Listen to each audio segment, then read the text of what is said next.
recognized 5 minutes on his amendment. Mr. Chairman, I thank you, and I recognize also Mr. Teaberry's reserving the right to disagree, but you may be familiar with this particular amendment. In fact, I have a copy here. If you don't mind a moment, Mr. Chairman, I just have to make a slight change. It says offered by Mr. Brady of Texas, but I'm just going to put Mr. Crowley of New York in its place. Mr. Chairman, I'm frankly appalled at the lack of transparency in this overall process. Here we are to mark up on one of the most important issues facing our constituents in our nation, and having had less than 48 hours, in fact, it's been less than 40, it's about 40 hours since this bill has been revealed. Not to mention that we haven't had a single hearing on this bill, but it comes after Republicans kept a draft of the bill under armed guard protection, sending even their own members in search of the Capitol in vain looking for the bill. Americans should not have to play a game of hide and seek to find out the fate of their health care coverage. How is the American public supposed to have a fair hearing when we don't even have a full airing of the facts? It is completely unacceptable that we don't have completed estimates from independent arbiters. We don't know how many people are getting kicked off their coverage, although we know people will be kicked off their coverage.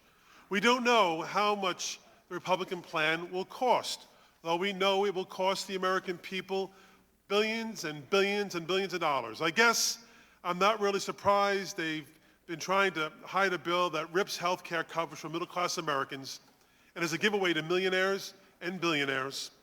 They're trying to pull one over on the American people, and I'll tell you what, Americans are just too smart for that. The American people will see through the Republican smoke and mirrors and realize that their secret plan will give Americans less coverage, but will cost them a hell of a lot more money.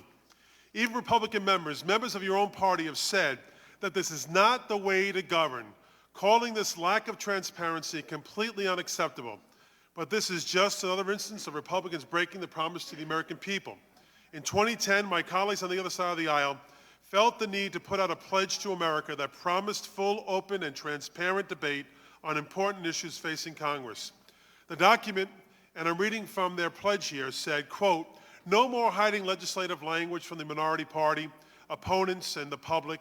Legislation should be understood by all interested parties before it is voted on," end quote. But hiding, thwarting the public, and preventing dissenting views is exactly what the Republicans have been doing here. So I'm offering an amendment that should be very familiar to you, Mr. Chairman. As I said, you offered this during the markup of the Affordable Care Act, also known as Obamacare. It was found in order during that markup, and there was a vote on it, Mr. Chairman. So I recognize Mr. Teaberry's right, the reserve to preserve the right to object, but I want to remind the Chairman that it was found in order and germane and voted on during the markup of the Affordable Care Act. It is the same amendment that you offered, requiring full transparency for the American people, which we gave them during our markup and the process of the implementation of the Affordable Care Act.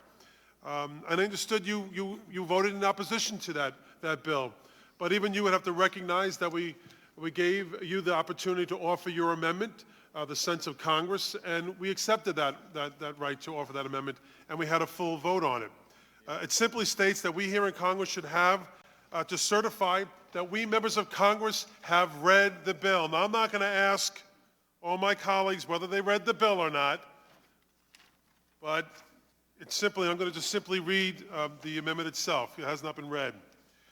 It is the sense of the House of Representatives that, one, before any member votes on this bill, that members shall cause to be printed in the congressional record a statement indicating whether that member has read this bill in its entirety, and two, this bill should be publicly available on the internet in its entirety for at least 72 hours before a vote is held on this bill. I would note for the record that when we passed the Affordable Care Act, 30 days was given on the draft of the bill, and I kind of wondered, that's why I was asking the question, whether this was a draft or the final bill, because if it was just a draft, well then I could maybe excuse it, but it's actually, I think, the final bill.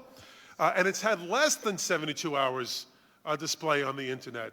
In fact, it's had less than 48 hours in our hands. So, Mr. Chairman, I would just ask respectfully, as we respectfully recognized your sense of Congress resolution that you recognize this and that we have a vote on this amendment. And I yield back the balance of my time. Thank you, Mr. Crowley. Does the gentleman from Ohio wish to... Mr. Chairman, I make a point of order to the amendment, not because of the rich irony of what my friend just talked about. Oh, it's pretty rich. Thank you very much. Pretty rich. So is this bill, by the way. I remember that day at 11:57 p.m. that the Democrats finally released their 794-page amendment in the nature of a substitute, right before the 9 a.m. markup to that over 1,000-page bill that later became a 2,000-page bill with not an ounce of a score.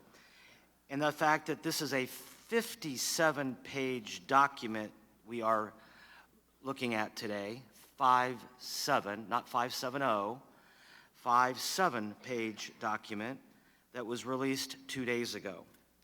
So Well, then just I you and me am then. You making and me a then. point of order to the amendment because it is not germane to the amendment in the nature of a substitute. The amendment violates House Rule 16, Clause 7, because this sense of Congress relates to the reading of an unspecified bill. Right now, we have an amendment in the nature of a substitute that is not a bill, but a recommendation to the Budget Committee. The amendment in the nature of a substitute is a narrow piece of what will later be considered as a bill. I yield back. Thank you, Mr. T. Baird. Does the gentleman offering the amendment wish to speak on the point of order? I do, Mr.